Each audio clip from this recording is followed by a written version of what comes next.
pass to Leitner. Puts it up. You're listening to the Culture State Podcast. Get ready. Woo! Okay, do not mind the bags under our eyes. Do not mind that we're looking like kind of sleepy, like we just got hit in the face with like the sleepy monster. I'm feeling fresh. I don't know about you. I'm not feeling fresh. I mean, as far as like my body's fresh. I don't have like an unfresh feeling. But as far as like just fatigue and all that, I'm not fresh at all. I'm going to tell you, I'm beat. Well, so don't mind that, everybody. But we're here, Culture State in the building. Well, and the reason why you're tired, Chris, is because you had one heck of a weekend on the road. You went to Clemson for Clemson, NC State, and then the next day you and Pat Welter were in Charlotte for the Panthers and the Arizona Cardinals. That was quite the adventure for you. Yeah, I mean, it's there's a lot that goes into it on the television side, and one of the things that I noticed is that no matter how many times you kind of try to explain it to friends or family, nobody quite understands why my schedule is as busy as it is. Like, it's kind of like trying to explain to people, well, if the game starts at 7:30, why do you have to leave at 10 in the morning? Yeah. Well, there's plenty of reason for that. Like, one, media check-in is at a certain time. It takes 4.5 hours from where we are to get down to Clemson, so you have to factor that in. And you want to beat the traffic before you get in there. Yeah. Because if you're trying to fight with traffic and trying to park, which, by the way, at Clemson, I've never seen a game day environment like that. Like, I realized that I have been used to diet college football in game day environments. Really? I'm including NC State, Carolina, Wake Forest. When I think about it, those have been my exposures to big college football. And it's just, they are not big compared to Clemson. I got to Clemson, I understand why kids have decided to leave the state of North Carolina to go to Clemson. I go there and I realize why kids who may go to Clemson and they may be third on the depth chart on their position group, they're at Clemson but could be starting at Wake Forest, but they decide to still go to Clemson and try to tough it out. I totally get it. It's literally the entire town is just the campus. Everything shuts down.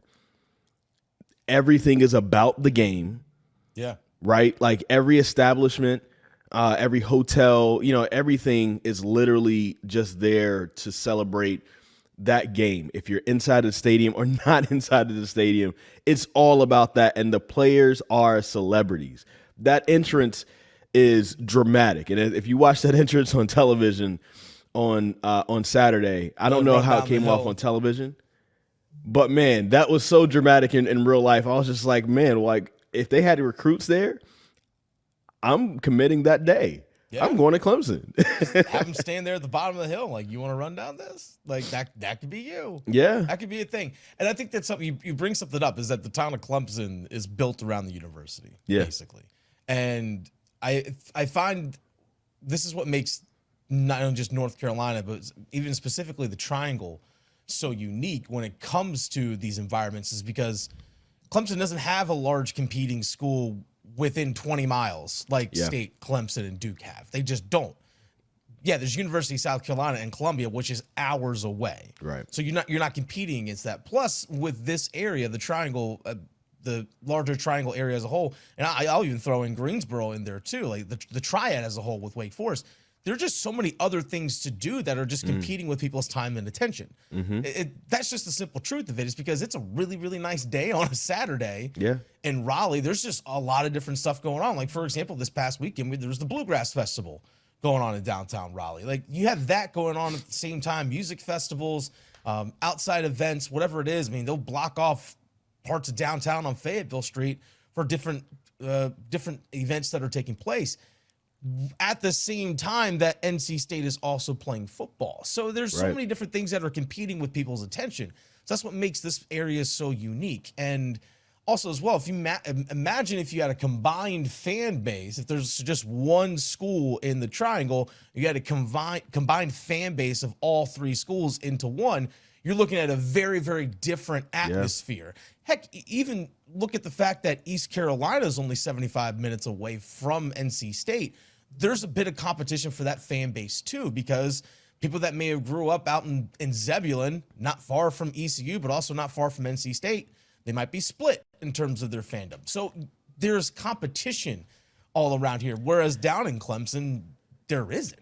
And I think to piggyback on what you're saying too, just with that, if you are in Raleigh and you don't have to be anywhere near Carter Finley Stadium on game day, you may not even think about game day because it's not even in your conscience. Versus if you are in Clemson, in the little towns surrounding Clemson, or just anywhere close, you're going to think about game day because everything is about game day. Yep. You have state troopers and police cars and things being roped off all around, like even before you even enter the actual town of Clemson, because they're getting ready for the game day traffic. And so it's you can't help but to have it on your conscience. For a lot of people don't realize that Clemson, the size of that town is maybe the size of Chapel Hill in terms of the size of the town. That's it. I might give Chapel Hill a little bit more. That's honestly. what I said. Maybe. Yeah. Maybe the size of Chapel Hill. Yeah. That's the max. But again, it's a town that is built around the school. The school. Now, the next day, you ended up going to Charlotte. You and Pat Welter did, to go to Panthers, Cardinals. Now, I want to get into in a little bit your not only just experience just traveling to and from, getting there, just covering these games on back-to-back days, but not only just the dichotomy, I guess you could say, of a college atmosphere versus a pro atmosphere, but you discovered something while you were at Clemson that I had no idea existed. I know you posted on social media, but I want you to explain what you saw that was right next to Clemson Stadium. Yeah, Dennis, it was pretty interesting. And so just to give you a little, just to kind of try to picture everything, we got to the media gate. First off, where the media parks versus where the media checks in. It's like a mile apart from each other. Yes. So imagine like lugging all of the equipment, and there's crazy hills. So like you're getting a workout. Pat Welter is the one who's shooting, so he has one gate that he has to go to, which is close to where the locker rooms are.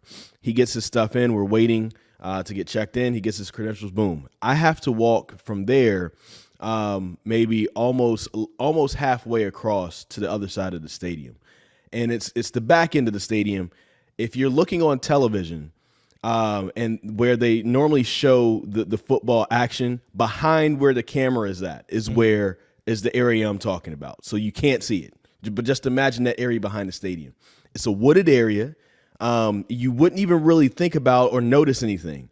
I just happened to see a placard as I was walking that said something to the effect of African American cemetery, former enslaved people, convicted laborers, sharecroppers, and it's a cemetery for those people. And the first thought in my head was, are these the people that built the university? Like that's literally the first thought in my head. And then, I took a video of it, and then I turned the camera to show literally how close it is to the stadium, and from how you get inside of the stadium on that side, it's no more than like 50 feet from each other. Yeah. Those graves versus where, the media enters to be into the media press box. And so then as I go sit down, it's in my head, and then I see the sign, "Welcome to Death Valley." And I was like, wait a minute. Is this what this is about? Is this why they call Clemson Death Valley? So I had to do some digging, because I never thought about why they call Clemson Death Valley. Apparently it started in the 40s because teams would get killed at Clemson. And so they would call it Death Valley for that reason. But I did more digging, and I was like, okay, well, what about these unmarked graves, these cemetery sites? And found out that it was released in 2021, just last year, that over 600 unmarked graves were found there at Clemson. And so I'm going to just kind of basically go over this AP article that I found on this to find this out. And so it was basically discovered, the university publicly acknowledged that it was there in 2021. However, the university has known this entire time it's been there. They just publicly acknowledged it in 2021. The Yeah. public became aware in 2021. And apparently this wooded area was just a place next to the stadium where people throw their beer cans and things like that until they decided to clean it up and do something with it just recently. John C. Calhoun, former United States president, had a plantation in South Carolina, which eventually his family bequeathed to the state to become Clemson University, right? Mm-hmm. He owned slaves, and a lot of the labor to go into building that university. It seems like the university was after slavery, but it was built by convicted laborers. Yeah. For a lot of people who may not understand the context of that real fast is that people who can, it's still written like slavery abolished, but there's the caveat of people that have been convicted can be put in slavery. So that's why a lot of people just like, they would find the most pettiest of charges in order for people like, well, see, you're convicted, therefore you have to do this now. So just to give some historical context, a lot of times, so back, of course, slavery was abolished in 1865, but a lot of states would then, especially in the South, especially South Carolina, would make up these vagrant laws. Yeah. They'd say, okay, as black people, you can't own land, you can't, share like, living quarters with white people, you can't, all these things you can't do. Oh, by the way, even though you can't travel, you can't use our trains, you can't, work with us and things like that, you also can't be vagrants. So you're telling people that they don't have opportunity to live, but you also are saying you can't be homeless and on the streets and just around. And if you are, that's illegal. So they then would take these people who are former slaves and say, well, you're breaking the law. Here you go. You're back in jail.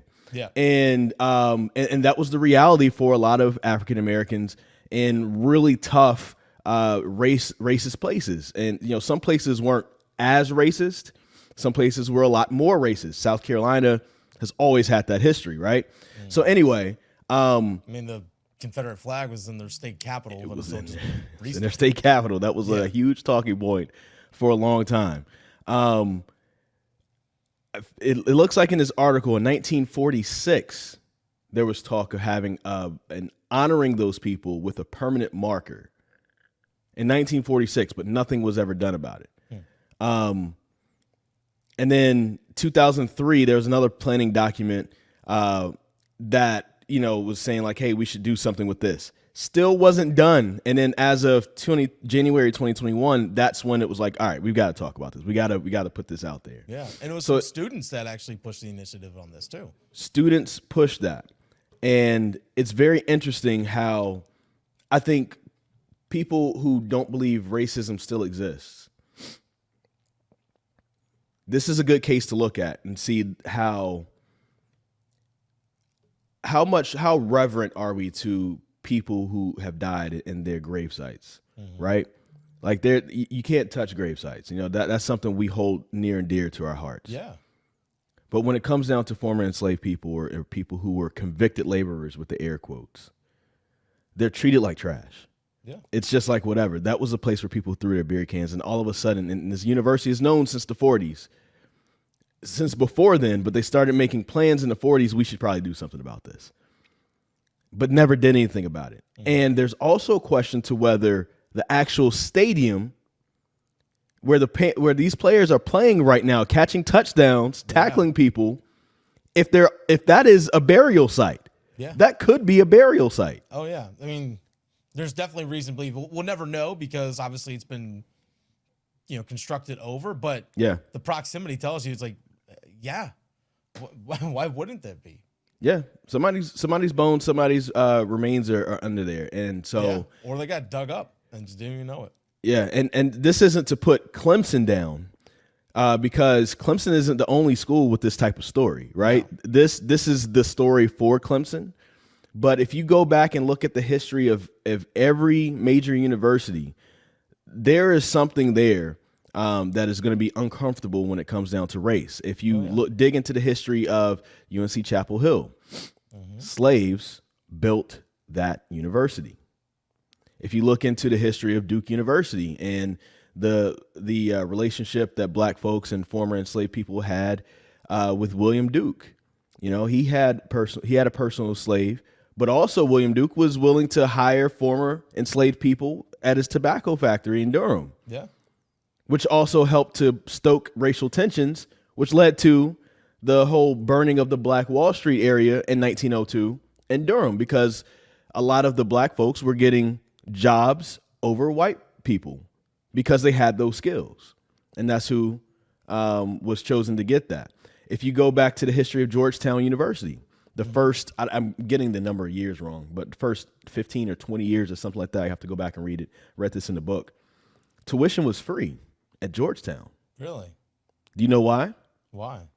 Because of the money they made from slavery. The university owned slaves. And so you didn't have to pay tuition because the university was making money already from slaves.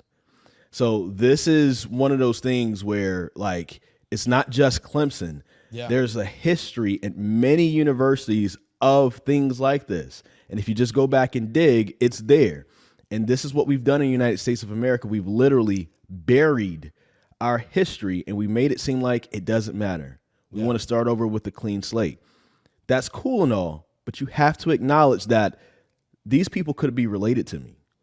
And I don't know a lot about my history. It's literally been erased and you're telling me not to think about it. That's unfair to me. Yeah. That's unfair to other people who look like me.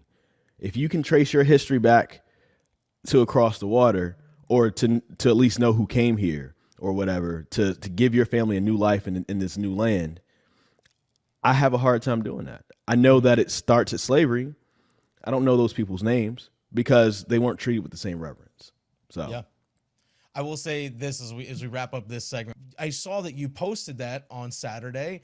I know you wanted to talk about it. I'm glad that we did, because again, that history is in our state too. Yeah, we're talking about a school in South Carolina, but that history is in our state too, and right in our backyard. Really quick, as we do wrap this up, and this is one of the reasons why black people are still wanting, like, at a certain point there needs to be some sort of reparations, whether you agree with that or disagree with that or whatever, but it needs to be there. The reason why there's never been an official apology for what happened during slavery. Secondly, there is a history of giving, I guess, certain groups of people who have suffered because of who they are, because of what they look like, giving them things to give them a leg up. Just like, remember when we had Japanese internment camps in the 1940s because we were afraid of Japanese people, right? Things were given to the survivors of those families. It may not be enough, but it was given to them. There were things given to folks who, were survivors of the Holocaust. There are things given to Native Americans as far as them getting some land. There's never been an official giving of African Americans anything in the United States of America, honestly. Everything that has been happened that's happened or been written for African Americans was always a reaction to what they were left out of, right? And then it always became like almost like demonized. So, like, for instance, welfare was actually meant so that women could stay home with their kids and not have to work. But it was only accessible to white women during the war in the 1940s. But once black people got access to it, then you start seeing it being demonized as a whole, and welfare queens started becoming one of those things put out. So now it's like, well, people just being lazy and not want to work and things like that. That's what it was designed for. Yeah. So that a woman didn't have to choose between work and taking care of her kids. But when it came down to somebody who's black doing it, well, no, you just got to go to work. And so that was something in general. We can wrap this up. And in general, there needs to be something done for the people who are descendants of that. My name is part of a plantation, part of a town in the state of North Carolina, Leesburg, from two slave owners. That's where I get my last name from, close to where we are right now. And if you've ever watched Roots, Chicken George's real name is George Lee, Lea. I do not know if I'm related to Chicken George, but we came from the same plantation. That part I did not know. Yeah. The Roots connection. That I did not know. Yeah. That I did not know. All right. We're going to take a hard pivot. we're going to take a quick break. You went to Charlotte right after being in Clemson. Absolutely. And I want to get your thoughts on the atmosphere from an NFL game to what you saw with Clemson. Clemson, great program. Charlotte with the Carolina Panthers, not so much. We'll touch on that on the other side. All right, Dennis, I was happy to leave South Carolina to get to North Carolina. We had to stay overnight after the Clemson game in Duncan, South Carolina, which was an hour away from Clemson. Sorry to hear that. And then drive another hour and 15 minutes to Charlotte. After getting back to the hotel at 2:30 in the morning, by the way. So, yeah, that was tough. Again, like you mentioned earlier, a lot of people do not realize the amount of time that goes on behind the scenes. A lot of people think that you just show up, pop a camera on, and lights are on, and like, and we do this thing, and then you're done. It goes far beyond that. It's physical labor. Trust me on this. And then all the editing and things you have to do. But anyway, that's another story for another day. We get to Charlotte, and again, I'm with Pat Welter, and it was interesting to see the juxtaposition of, or I shouldn't even say the juxtaposition because it wasn't next to each other, but just see the. I use dichotomy. Yeah, I guess just seeing like where we came from in that game day environment to going to Charlotte. And it was just like people just didn't seem like they cared. Like you're used to seeing a little bit more traffic in uptown Charlotte as you're going to Panthers games, and where it took us maybe an extra 25 minutes once we got to the university to actually park because of all the traffic. Yeah. It didn't take us very long to park in Charlotte. We had to park on the 5th floor of a parking deck. And we get there, and I take this video literally 2 or 3 minutes before kickoff. And the stadium looked half empty to me. And I just remember thinking in my head, I wonder what they're going to say the tickets distributed number is, because whatever they say that is, that's not what's in here. It looked like maybe there was 40,000 people in that stadium just peppered all through the entire stadium. And it looked like there was more people in the lower bowl at Clemson than what there was in the entire stadium at Bank of America Stadium on Sunday with the Panthers. I can believe that. They announced tickets distributed as 69,810. Nice. There wasn't 69,000 people in that stadium. There was not. I'm sorry. There wasn't 69,000 people. Yeah, tickets distributed versus actual attendance are two. That means people are voting with their wallets and they're voting with their time. Yeah. The ones who have the PSLs or they already bought tickets, they're not showing up. The people who could have bought tickets, they're not buying tickets. Yeah. They're not excited to go to a Panthers game. And this is coming off of a win at Bank of America. This is coming off of a win.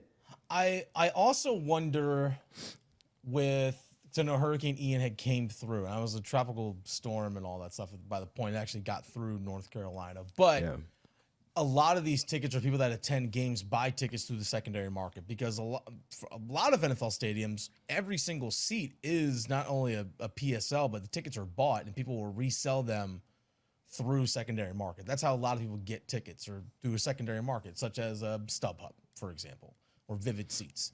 And I'm wondering if people that may have thought, hey, let's maybe go to a game with the hurricane and all that stuff going through, they decided to just not buy those tickets because of that. I mean, it's like, well, it's a 4 o'clock game. There might be this hurricane coming through. And let's say they might live in Raleigh or something along those lines. It's like, yeah, you know what? I'll hold off on actually buying a ticket. So I don't know if that played a factor into it, but I thought about that myself, but we pretty much finished feeling everything from Ian, Friday night? Yeah, basically. Some people were still without power on Saturday. I know that. Some people were still without power on Saturday, but I still don't, maybe that did factor into a few people. Maybe we could give them 1,000 for that. Yeah. I mean, it factored into some amount, but yeah, not everybody. But also just remember that a lot of people it's not even just North Carolina. It's people coming from South Carolina who wanted to go to games, and people maybe who come from Virginia, or just any place nearby that doesn't have an NFL stadium and they just want to go to an NFL game. They may not necessarily be Panthers fans. And even with that, now people are just like, it's not going to be a good product on the field. I don't want to go. This is honestly the worst place that a professional team can be in, is when your fan base not only doesn't show up, but your fan base starts to become indifferent. Yeah. Indifference is the worst place you can be in, because there's one thing of like, okay, we have a loyal, passionate fan base. We're struggling this year, but the fans are still there. They're still invested because, like, all right, we know this might be a down year. But when they start to become like, you know what? I just don't care anymore. Yeah. That's a bad place to be in. It really is, because it's going to take a lot to cultivate those fans to come back. Not only does it take not just maybe like a good season or a good stretch or a couple like star players that might stand out, but you have to sustain that to get people back. For example, the Carolina Hurricanes were a perfect example of that. You look back 02 and 06, they make runs to the Stanley Cup, winning it in 06. They make it back to the Eastern Conference Finals in 09. They didn't make the playoffs for 10 straight seasons. Yeah. And there are times going to that building, it's like, not only is this team bad, but they're not even like entertaining. There's nothing about being here that's entertaining. There's nothing about being here that's even fun. Because I would go to games before I started covering the team. This is back in like 2016, 2017. And it was just ghost town in that place. The only reason that people showed up in that building is if the Penguins showed up, the Flyers showed up, the Rangers or the Capitals showed up. That was it. Or maybe the Blackhawks. That's it. That is it. But now, because they've had sustained success, they've reshaped their identity as an organization. That is something that people like, the diehards, like, okay, now I'm back. Right. You know, again, there's a long time. It was just indifference and just a lack of honest, just no one cared, because there's nothing interesting to follow about that team. There's one thing to be bad. There's one thing to also to be like, oh, maybe we can be comically bad because you could still be entertaining. But there's also just like, you know what? Don't even care. And that is the worst place a franchise can be when it comes to their fan base. You definitely don't want to be in that place. And then especially for new franchises like the Hurricane, the franchise itself for the Hurricanes isn't new, but as far as the name, the Carolina Hurricanes, that's still somewhat new, right? Because there are people like me and you who remember when that didn't exist. And now, you know, for a lot of people who didn't grow up as Canes fans or didn't grow up as Carolina Panthers fans, you're not going to just all of a sudden change. You may keep your allegiance. You might go to games just because it's close by, but you're not Canes or Panthers fans. So if they're not there, it doesn't really matter to you. It's just like, you know, okay. What the Panthers and the Canes need, they need periods of sustained success right now, because you're convincing the young folks, the ones who are 8, 9, 10, 11, 12 years old, who are taking from their memories and thinking like, man, when I get older, I want to be able to go to these games and do this, blah, blah, blah. The Panthers right now, if you think about it, if there's a kid who's 17 years old, since he's been 12, the Panthers have been horrible. Yeah. But he remembers when he was 9 or 10 and they went to the Super Bowl. Yeah. And so he's like, oh man, this is great. Like I'm going to, Panthers are great. I'm going to go to Panthers games when I get older. And then as he's getting older and as he's 17, he's about to graduate, Panthers have been horrible. There's been nothing for that person to cheer for.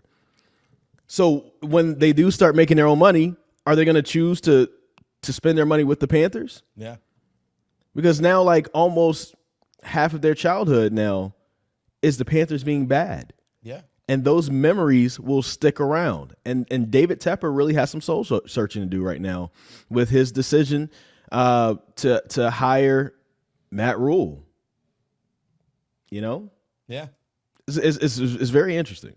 Speaking of success, shout out Durham Bulls. Yeah. Back to back.